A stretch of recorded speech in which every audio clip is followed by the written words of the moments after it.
अऊज़ुबिल्लाहि मिनश्शैतानिर्रजीम बिस्मिल्लाहिर्रहमानिर्रहीम।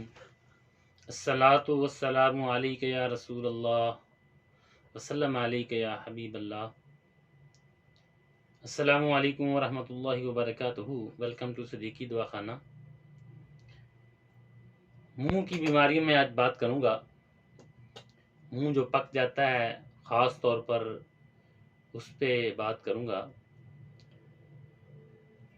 मुंह में सोजिश मुतअद्दिद असबाब से हो सकती है, जिनमें अहम तरीन मुंह और दांतों की सफाई से इज्तनाब या खाना खाने के बाद मुंह और दांतों को साफ ना करना,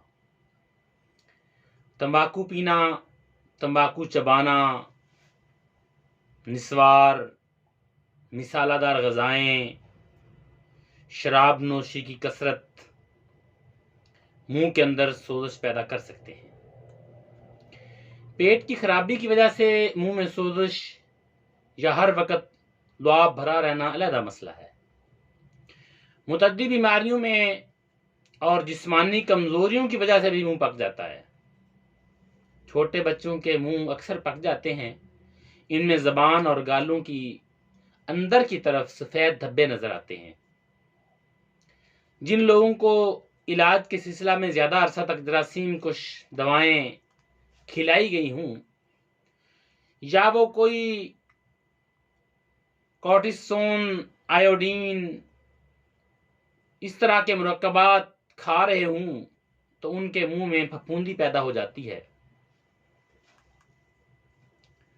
आजकल जरासीम कुछ दवाएं फफूंदी से बनती हैं, इसलिए जब किसी शख्स के जिस्म में फफूंदी की वजह से कोई सोजिश मौजूद हो तो वो इस इलाज से बढ़ती है।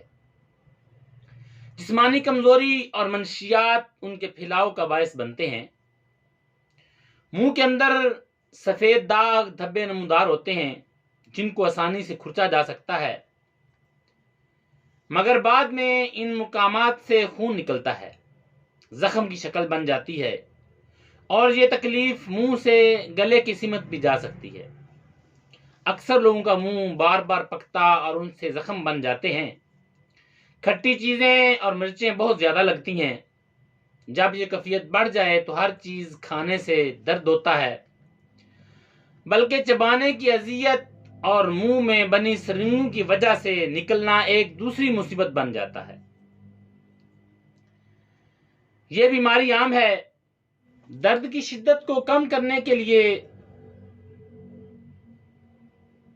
सुकून के लिए ग्लिसरीन का इस्तेमाल अक्सर किया जाता है। मुंह को साफ करने वाली अदविया माउथ वाश मुफीद हैं। ये मुख्तलिफ इदारों के बने आते हैं, जिनमें जरासीम कुछ दुआओं के साथ साथ खुशबू भी शामिल होती है।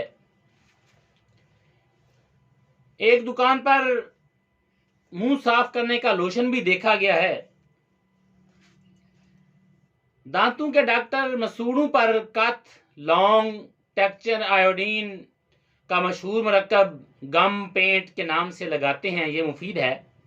दांतों के डॉक्टर मसूड़ों पर कथ, लौंग, टेक्चर आयोडीन का मशहूर मरकब गम पेंट के नाम से लगाते हैं। ये मुफीद है। गले में लगाने वाली अद्वियात बुनियादी तौर पर आयोडीन और ग्लिसरीन से बनती हैं, इसलिए मुफीद है, वरना आम टेंचर आयोडीन मुंह के लिए जहरीली है। इन तमाम अद्विया में सबसे बड़ी खराबी आयोडीन है। मुंह की सोजिश के लिए सबसे बड़ी अक्सीर मेहंदी है।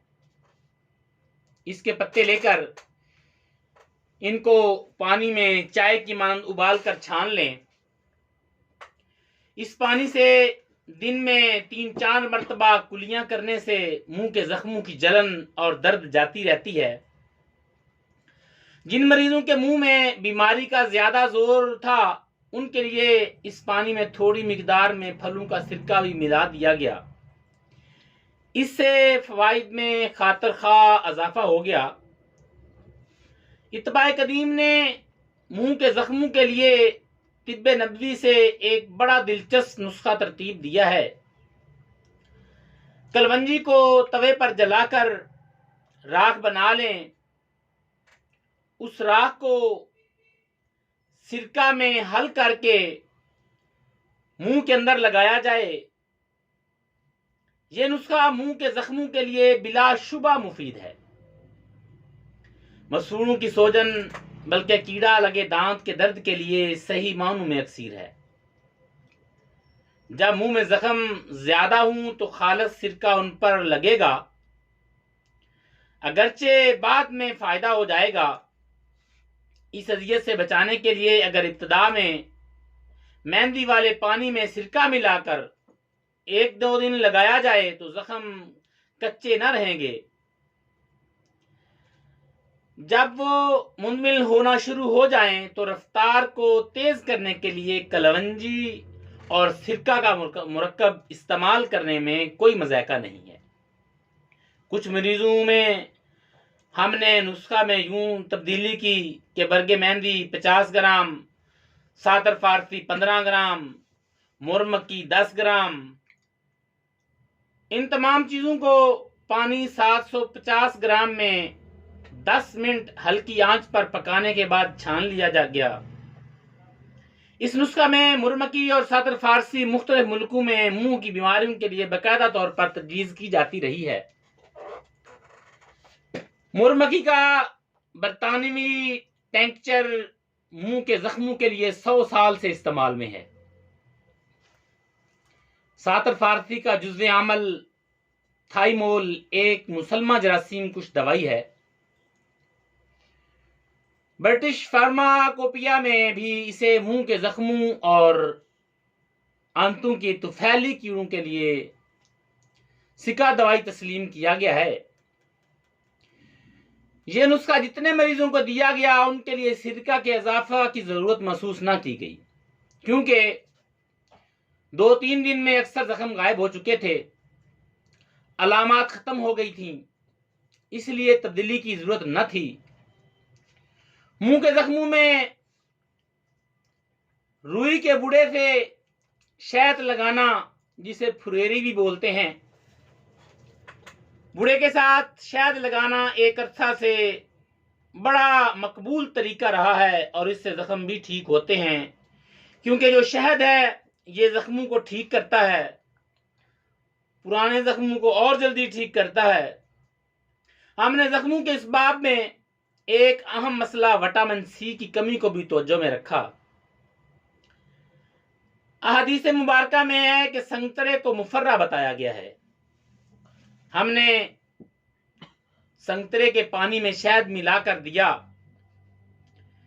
जिससे संतरे और शहद को मुफर्रा बताया। संतरे और शहद के अपने अपने फ़वाइद के साथ विटामिन सी की मतलूबा मिकदार भी हासिल होती है और जख्म इस तरकीब से ज्यादा जल्द मुदमिन हो जाते हैं।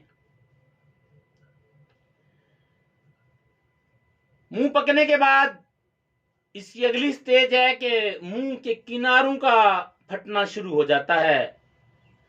जो ऊपर वाले किनारे हैं, एंड वाले, वो पकना शुरू हो जाते हैं।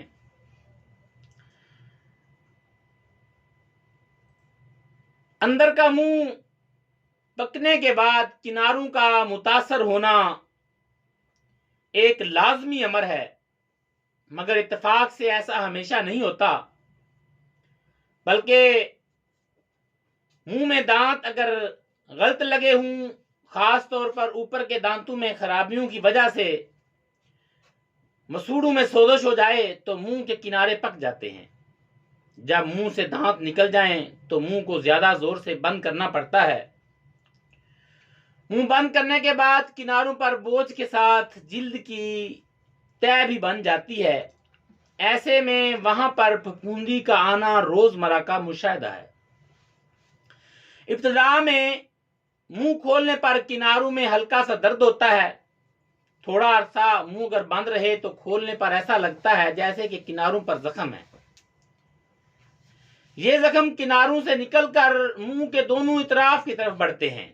आम हालात में ये ज्यादा बदनुमा नहीं लगते, बल्कि लुआब दहन के खुशगवार असरात की वजह से जख्मों में फैलाव भी नहीं आता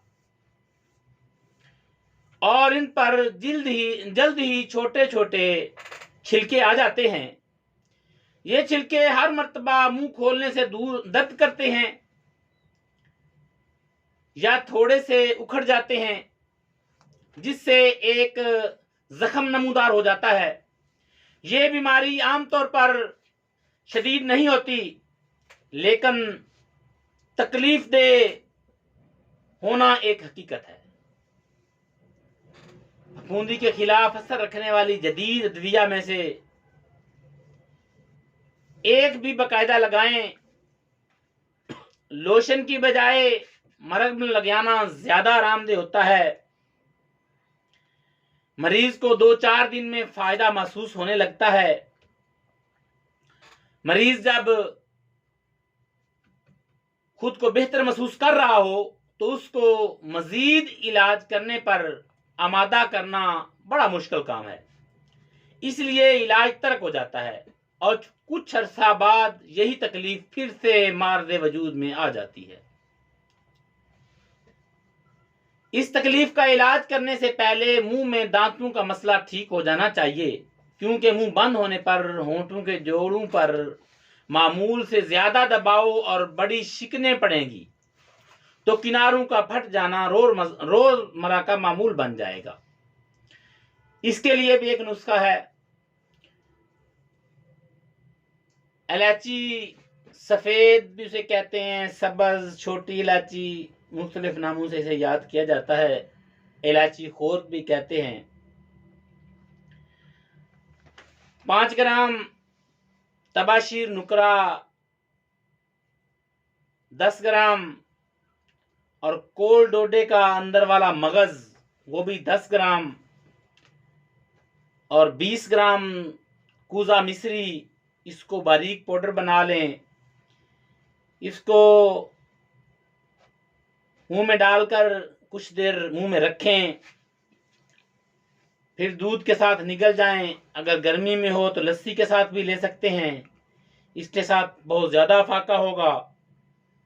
बाकी इस हवाले से कोई दोस्त अगर पूछना चाहे तो मेरे व्हाट्सएप नंबर 03008688 038688 पर अपना नाम, अपनी उम्र और अपने इलाके के साथ अपनी मुकम्मल तफसील भेजें। इंशाल्लाह जल्द जवाब दिया जाएगा।